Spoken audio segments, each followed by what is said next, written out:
এদিকে ইডির হাতে সোনা। দীর্ঘ টালবাহানা লুকোচুরির পর আজ হঠাৎ করে সকালে সিজিও কমপ্লেক্সে ইডির দফতরে সোনা পাপ্পু। কাকুলিয়ায় তাণ্ডবের পর দীর্ঘদিন গা ঢাকা দিয়েছিল সে। বাড়িতে তল্লাশির পর বারবার তলব করা হয়েছিল সোনা পাপ্পুকে। ইডির বারবার তলবেও গড়হাজির ছিল সোনা পাপ্পু। তোলাবাজি, জমি দখল, প্রতারণার ভুরি ভুরি অভিযোগ রয়েছে তার বিরুদ্ধে। ইডি দফতরে আজ হাজিরা সোনা পাপ্পু। কলকাতা পুলিশের ধৃত ডিসি শান্তনু সিনহা বিশ্বাসের ঘনিষ্ঠ এই সোনা পাপ্পু। ধৃত ব্যবসায়ী জয় কামদারের ঘনিষ্ঠ সোনা পাপ্পু। স্ত্রীকে সঙ্গে নিয়ে আজ ইডি দফতরে সোনা পাপ্পু।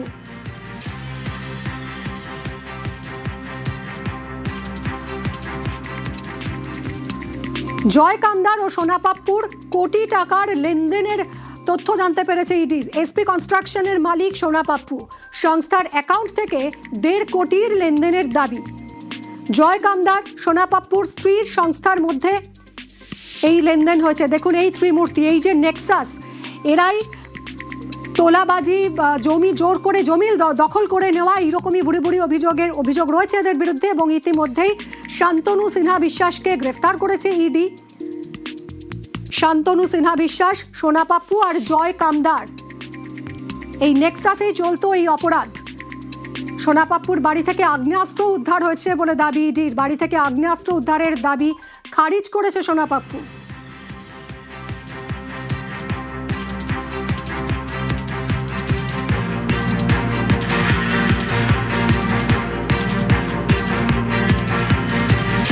কথা বলবো অনুপ আমাদের প্রতিনিধির সঙ্গে। অনুপ, অনেকটা সময় অতিক্রান্ত হয়েছে, ইডি দফতরে এখনো রয়েছে সোনা পাপ্পু। তার থেকে কি কি বিষয় জানতে চাইবেন ইডি আধিকারিকরা? দেখো, দুপুর 12টা থেকে ইতিমধ্যে সোনা পাপ্পু তাকে জিজ্ঞাসাবাদ শুরু করা হয়েছে জমি জালিয়াতি মামলায়। এবং তার আগে তার বাড়িতে যখন তল্লাশি হয়েছিল, তার পরবর্তী ক্ষেত্রে পরপর 5 বার তাকে তলব করা হয়েছিল। তার বর্তমান যে ঠিকানা বা বর্তমান অবস্থান কোথায় জানার জন্য তার একাধিক ঘনিষ্ঠ ব্যবসায়ী, তার সিন্ডিকেটের একাধিক মাথা, তাদেরকে তলব করে তার খোঁজ পাওয়ার চেষ্টা করছিল। কিন্তু দেখা যায় আজকে আচমকাই তিনি 11টা ঠিক পরে ইডি দপ্তরে তার স্ত্রীকে সঙ্গে নিয়ে হাজির হয়। যদি ইডির পক্ষ থেকে তাকে আজকে ডাকা হয়নি, তিনি নিজের সশরীরে হাজির হয়েছিলেন। দুপুর 12টা থেকে এখন ইতিমধ্যেই 4:40 এখনো পর্যন্ত সোনা পাপ্পুকে দফায় দফায় জিজ্ঞাসাবাদ করা হচ্ছে। এবং ইডি দপ্তরে যখন তিনি ঢোকেন, সেক্ষেত্রে সোনা পাপ্পু জানায় যে তিনি দোষ করেননি এবং তাকে ডেকেছে, সেই কারণে তিনি এসছেন এবং তার বাড়ি থেকে অস্ত্র উদ্ধার হচ্ছে সেই বিষয়ে তিনি জানতেন না। জয় তার ভালো বন্ধু, ব্যবসায়ী, কিন্তু তোলাবাজি বা জমি দুর্নীতি তিনি করেননি বলে এমনটা দাবি করছেন। তবে ইডির পক্ষ থেকে বলা হচ্ছে আগে যখন 5 বার পরপর তলব করা হলো, যদি তিনি কিছু না করে থাকেন তাহলে কেন হাজিরা এড়িয়ে গিয়েছেন, আর আজকে যখন ডাকা হলো না কেন আচমকা তিনি আসলেন। আর এই সমস্ত একাধিক এই যে বিষয়গুলো সামনে আসছে, জমি জালিয়াতি মামলা থেকে শুরু করে প্রত্যেকটি ক্ষেত্রে যে ডিসি শান্তনু সিনহা বিশ্বাস যিনি গ্রেপ্তার হচ্ছে, তার সম্পর্কে একাধিক তথ্য পাওয়ার জন্য তাকে জিজ্ঞাসাবাদ করা হচ্ছে। অন্যদিকে শান্তনু সিনহা বিশ্বাসকে তার সম্পর্কে জিজ্ঞাসাবাদ করা হচ্ছে।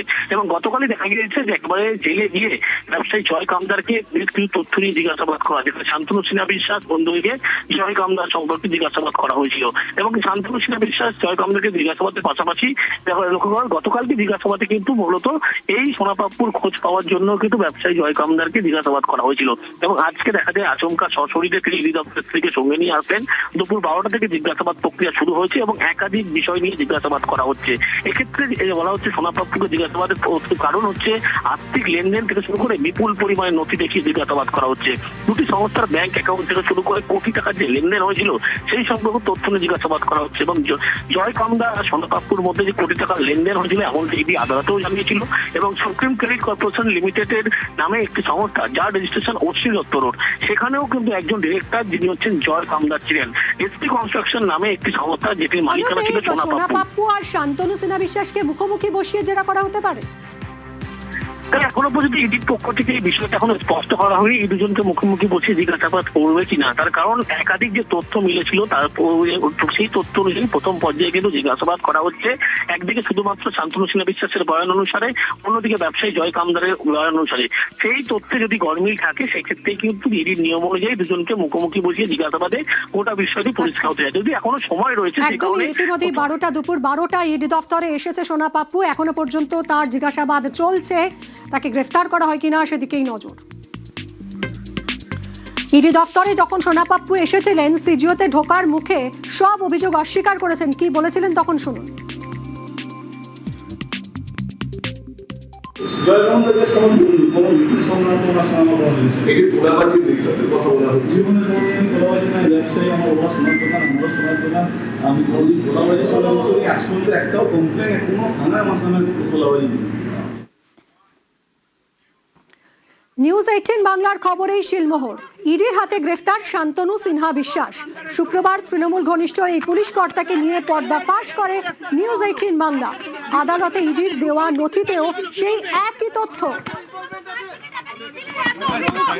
পুলিশ সূত্র থেকে জানতে পারছি যে শহর কলকাতায় যত প্রমোটিং হতো তার একটা অংশ শান্তনু সিনহা বিশ্বাসের কাছে যাওয়াটা মাস্ট ছিল। শান্তনুর যে শাসন চলতো সেটা ভয়ঙ্কর এবং সেটা একেবারে গায়ে কাটা দেওয়ার মতো।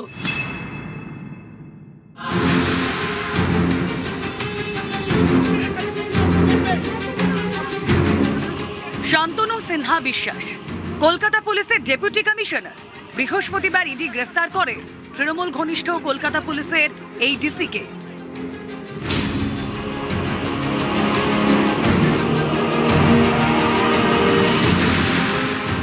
কতটা প্রভাবশালী শান্তনু সিনহা বিশ্বাস, কি কি সুযোগ সুবিধা নিয়েছেন, শুক্রবার পর্দা ফাঁস করে নিউজ 18 বাংলা। বিভিন্ন জায়গায় অবৈধ কল সেন্টার যেটা চলে এবং তারপর সেখানে যখন রেড হয় সেই রেডেরও একটা পয়সা বা তাদের সঙ্গে যে সেটিং হয় সেখানেও কিন্তু শান্তনু সিনহা বিশ্বাসের টাকা যেত। এবার নিউজ 18 বাংলার এই খবরেই শিলমোহর দিল ED. Enforcement crime information report বা ইসিআইআর দায়ের করে তদন্ত করে এনফোর্সমেন্ট ডিরেক্টরেট। শুক্রবার শান্তনু সিনহা বিশ্বাসকে হেফাজতে চেয়ে আদালতে ইসিআইআর সহ একাধিক নথি জমা দেয় ইডি। তাতে দাবি করা হয়েছে শান্তনু ও তার পরিবারের সদস্যদের দামি উপহার পাঠাতেন জয় কামদার। উপহারের মধ্যে কোটি টাকা মূল্যের একটি ঘড়ির সন্ধান পেয়েছে ইডি।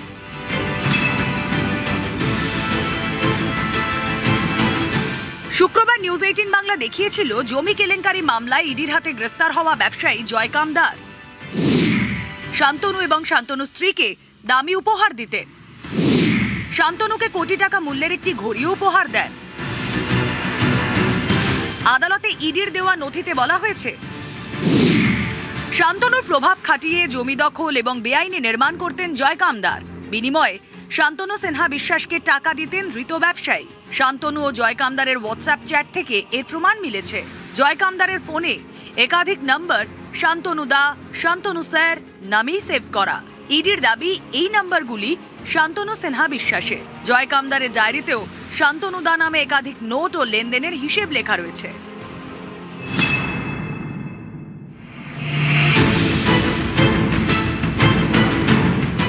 শুক্রবারই নিউজ 18 বাংলা জানায় একাধিক থানার ওসিদের উপর প্রভাব ছিল শান্তনুর। ওই ওসিদের সামনে রেখেই চলত জমি সংক্রান্ত বিভিন্ন ডিল। এমনকি এই প্রভাব এতটাই ছিল যে কনস্টেবল থেকে ওসি কোথায় কার পোস্টিং হবে তাও ঠিক করে দিতেন শান্তনু সিনহা বিশ্বাস। এমন এক সময় হয়েছে যে একটি অর্ডার বাইরে আসে পুলিশ পোস্টিং এর, তারপরে সেই অর্ডারকে চেঞ্জ করতে হয় কারণ সেই অর্ডারের পোস্টিং শান্তনু সিনহা বিশ্বাসের পছন্দ ছিল না। ঠিক একই কথা রয়েছে ইডির আদালতে দেওয়া নথিতে। তাতে বলা হয়েছে দীর্ঘদিন কালীঘাট থানার ওসি ছিলেন, পরে ডিসি এবং পুলিশ ওয়েলফেয়ার বোর্ডের কর্তা হন শান্তনু সিনহা বিশ্বাস। পুলিশের নানা পদে কার কোথায় পোস্টিং হবে সেটা ঠিক করে দিতেন এই শান্তনু।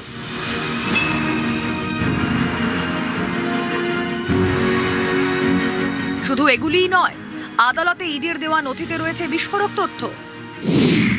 মুর্শিদাবাদের কান্দির 8 নম্বর ওয়ার্ডের জেমো বিশ্বাস পাড়া, এখানে 15 কাঠা জমির উপর প্রাসাদের মতো এই বাড়িটি শান্তনু সিনহা বিশ্বাসের। এই পৈতৃক বাড়ি সংস্কারের জন্য সুপ্রিয়া ইন্ডাস্ট্রিজ নামের একটি সংস্থাকে 2.5 কোটি টাকা দেন শান্তনু। সুপ্রিয়া ইন্ডাস্ট্রিজের মালিক দাউদ শেখ, তাঁর অ্যাকাউন্টে টাকা পাঠান শান্তনু। তদন্তকারীদের অনুমান বেআইনিভাবে তোলা বিপুল টাকাই বাড়ি সংস্কারে খরচ করেন শান্তনু। এই সুপ্রিয়া ইন্ডাস্ট্রিজের মালিক দাউদ শেখকেও তলব করে ইডি। তারপর থেকে তিনি বেপাত্তা। কোটি কোটি টাকার জমি কেলেঙ্কারি মামলা, তাতে অভিযুক্ত কলকাতা পুলিশের ডিসি শান্তনু সিনহা বিশ্বাস। একাধিকবার ইডি হাজিরা এড়ানোর পর বৃহস্পতিবার ইডি দফতরে যান। ম্যারাথন জিজ্ঞাসাবাদের পর তাকে গ্রেফতার করা হয়। 28 মে পর্যন্ত ইডি হেফাজতে শান্তনু সিনহা বিশ্বাস। নিউজ 18 বাংলা।